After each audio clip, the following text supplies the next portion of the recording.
अथ कार्तिक कृष्ण एकादशी महात्म्य।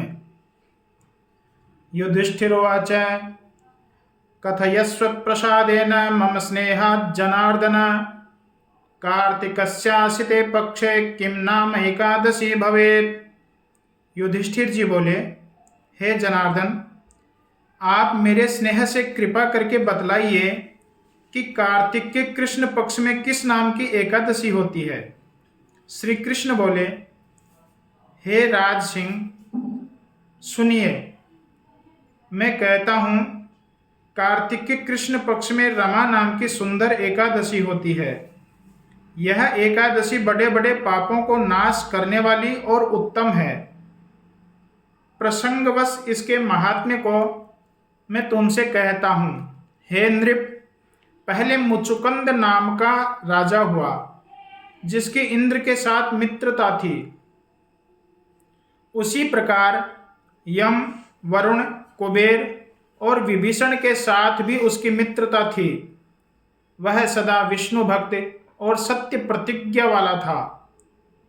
इस प्रकार वह राजा निर्विघ्न राज्य करता था।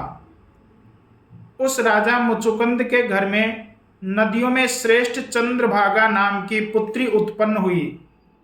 उसका चंद्रसेन के शोभन नामक पुत्र के साथ विवाह हुआ। हे राजन, वह शोभन एक समय अपने ससुर के घर आया।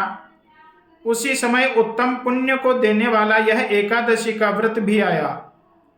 व्रत का दिन आने पर चंद्रभागा चिंता करने लगी कि हे देवेश, न जाने क्या होवेगा, क्योंकि मेरा पति तो दुर्बल है, वह भूख को सहन नहीं कर सकता, और पिता की ऐसी कठिन आज्ञा है कि दशमी का दिन आने पर ही उनका नक्कारा अर्थात नगाड़ा बजने लगता है कि एकादशी के दिन भोजन नहीं करना चाहिए, नहीं करना चाहिए, नहीं करना चाहिए। इस प्रकार नक्कारे की आवाज सुनकर शोभन अपनी स्त्री से बोला, हे प्रिय, मुझे अब क्या करना चाहिए? उपाय बताओ, जिसको अच्छी प्रकार करने से मेरे प्राण न चले जावें। चंद्रभागा बोली, हे स्वामी, आज मेरे पिता के घर कोई भी भोजन नहीं करेगा तथा अन्य हाथी, घोड़े, ऊंट इत्यादि पशु भी व्रती रहेंगे। एकादशी के दिन जब पशु ही घास, अन्न और जल नहीं ग्रहण करेंगे, तब मनुष्यों की तो बात ही क्या। हे पतिदेव, यदि आप भोजन करना ही चाहते हो तो घर से चले जाओ। इस प्रकार मन में विचार कर अपने मन को पक्का करो। शोभन बोला, हे प्रिय, तुमने सत्य कहा है, मैं भी व्रत करूंगा। जो देव ने रचा है वही होवेगा। इस प्रकार देव पर भरोसा करके उस शोभन ने उत्तम व्रत को किया। किंतु भूख प्यास से पीड़ित शरीर वाला शोभन अति दुखी हुआ।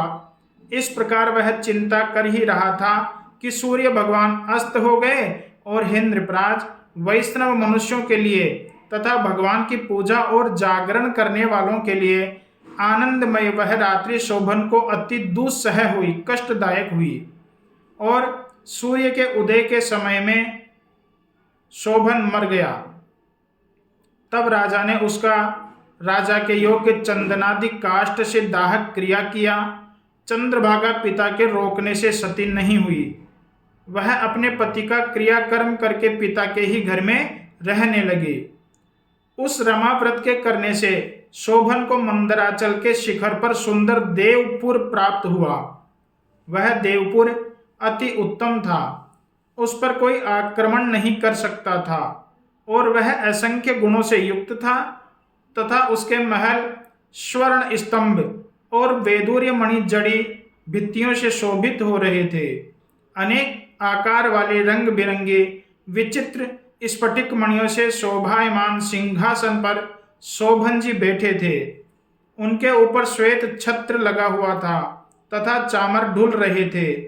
शोभन के मस्तक पर मुकुट, कानों में कुंडल, गले में हार और बाहुओं में बाजू शोभित हो रहे थे।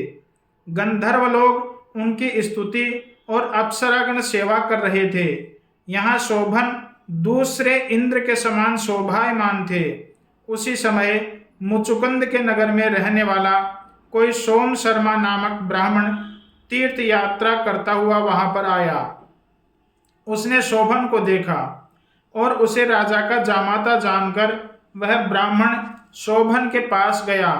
शोभन ने शीघ्र ही आसन से उठकर उस उत्तम ब्राह्मण को नमस्कार किया और अपने ससुर राजा मुचुकुंद की, अपनी स्त्री चंद्रभागा तथा नगर की कुशल क्षेम पूछी।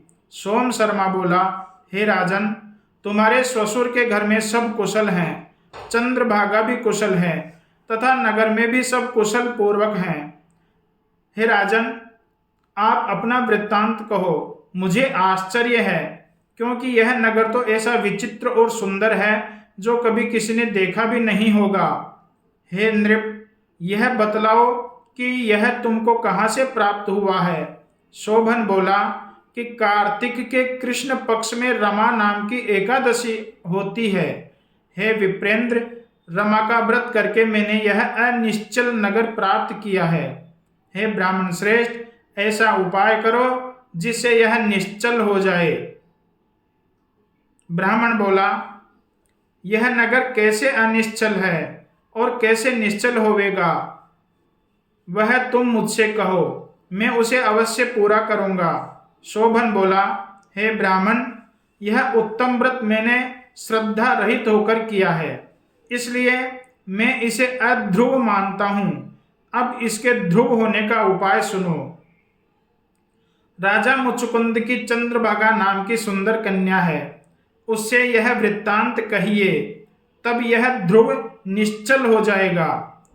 यह सुनकर उस उत्तम ब्राह्मण ने सब वृत्तांत चंद्रभागा से कह दिया। ब्राह्मण के वचन सुनकर चंद्रभागा के नेत्र विस्मय से खिल उठे। वह बोली कि हे ब्राह्मण, तुम यह आंखों देखी बात कहते हो या स्वप्न में देखी हुई। सोम शर्मा बोला, हे पुत्री, मैंने तेरा पति उस महावन में प्रत्यक्ष देखा है। मैंने उसके नगर को इंद्रपुरी के समान देखा है, जिस पर कोई आक्रमण भी नहीं कर सकता। किंतु शोभन ने मुझे वह नगर अध्रुव बतलाया है। अतः तुम ऐसा उपाय करो जिससे यह पुर निश्चल हो जाए। चंद्रभागा बोली, हे ब्रह्मर्षि, तुम मुझे वहां ले चलो, क्योंकि मुझे पति के दर्शन की बड़ी लालसा है। मैं अपने व्रत के पुण्य से उस नगर को ध्रुव कर दूंगी। हे ब्राह्मण, ऐसा उपाय करो जिससे हम दोनों का संयोग हो जाए, क्योंकि वियोगियों का संयोग कराने से बड़ा भारी पुण्य प्राप्त होता है। यह सुनकर सोम शर्मा ब्राह्मण चंद्रभागा के साथ मंदराचल के समीप स्थित वामदेव ऋषि के आश्रम में गया। वहां वामदेव ऋषि ने उन दोनों से कहे हुए संपूर्ण वृत्तांत को सुना और फिर वामदेव ने उस उज्ज्वल चंद्रभागा का वेद मंत्रों से अभिषेक किया। ऋषि के मंत्र के प्रभाव से और एकादशी व्रत के करने से वह चंद्रभागा दिव्य देह वाली हो गई और उसने सुंदर गति को प्राप्त किया। इस प्रकार प्रसन्नता से खिले हुए नेत्रों वाली चंद्रभागा अपने पति के पास गई। स्त्री को आती हुई देखकर शोभन बहुत ही प्रसन्न हुआ और उसे बुलाकर अपने वाम भाग में बैठा लिया। तब चंद्रभागा प्रसन्नता से अपने पति से शुभ वचन बोली, हे प्राणवल्लभ, हित की बात सुनो। मैंने पिता के घर में 8 वर्ष की अवस्था के बाद से जो पुण्य किया है वह मुझ में ही विद्यमान है। मैंने तभी से श्रद्धायुक्त मन से कही हुई विधि के अनुसार एकादशी का व्रत किया है। उसी व्रत के पुण्य प्रभाव से यह पुर निश्चल हो जाएगा और प्रलय पर्यंत सब मनोकामनाओं से भरा पूरा रहेगा। हे राज सिंह, इस प्रकार वह चंद्रभागा पति के साथ प्रसन्नता पूर्वक रहने लगे और दिव्य भोग, दिव्य रूप और दिव्य अलंकारों से शोभित हो गई। सुंदर शरीर वाला शोभन भी रमा व्रत के प्रभाव से मंदराचल के शिखर पर चंद्रभागा के साथ सुख से रहने लगा। हे युधिष्ठिर, रमा नाम की एकादशी जो मैंने तुमसे कही है वह चिंतामणि अथवा कामधेनु के समान है। हे राजन, जो उत्तम पुरुष इस प्रकार व्रत को करते हैं उनके ब्रह्म हत्या इत्यादि पाप भी नष्ट हो जाते हैं, इसमें कोई संशय नहीं है।